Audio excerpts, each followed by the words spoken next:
Hi, my name's Nina Fountain. I'm the workplace strategist at Transform Teams, and I'm coming to you from my home office. Welcome. I'm glad to be here talking to you about how we are reconfiguring our office space around the realization that people are more productive working from home, some people, some of the time for some of the work. And if we could capture that productivity, what a huge boost that could be.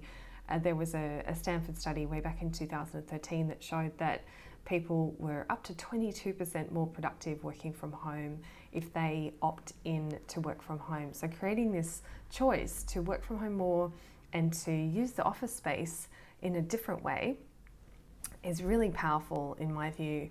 And we've got this incredible opportunity, and there are more and more employers now reconsidering.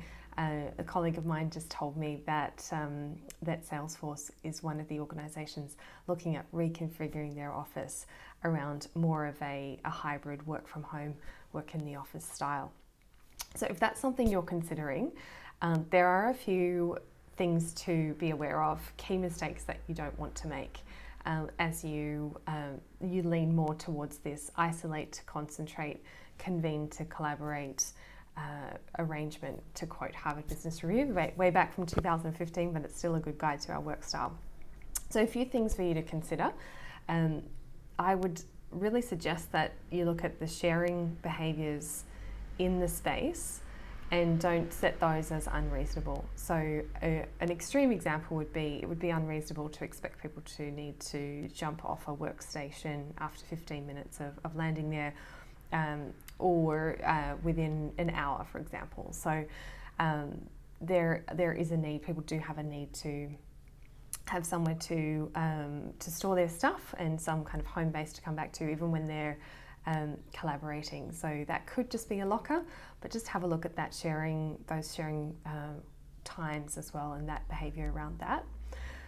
Another one is the baggage that teams have from responding to the COVID crisis with their work from home behaviours. So a number of teams have had poor meeting practices creep in, bad calendar management, and not the right communication about the work and about how they collaborate and how they get things done. So don't bring that baggage with you.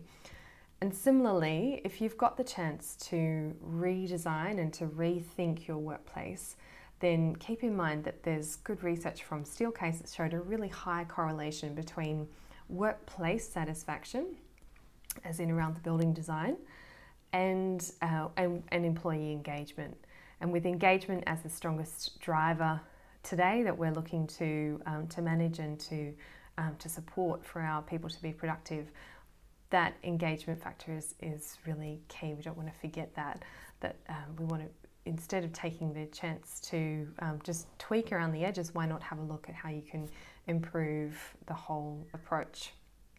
And with that in mind, the fourth tip is really to don't make the mistake of, I see this as the most common mistake that employers make when they're redesigning their office space, is they don't fit the office well to the work style.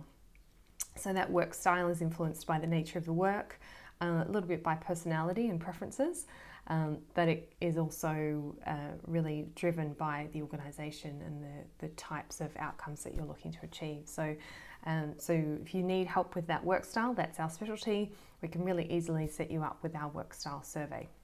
And then you want to also be thinking, as you've got this chance now to reconsider, you don't want to make the mistake of forgetting that there is one key leg to the stool, if you like.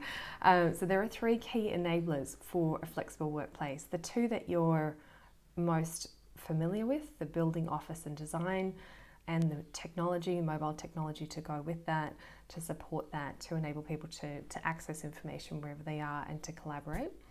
And then there's the flexible first mindset and behaviours, which is more of a people and culture piece. So those three enablers, people and culture, building, design and technology, are all critical in a flexible workplace. And a lot of the time employers are making a change to one or the other and not getting the results that they're looking for. Whereas with people and culture, we have a way where we can bring your people on board with your changes in a transformational way fairly quickly. So that is, really my 5 tips.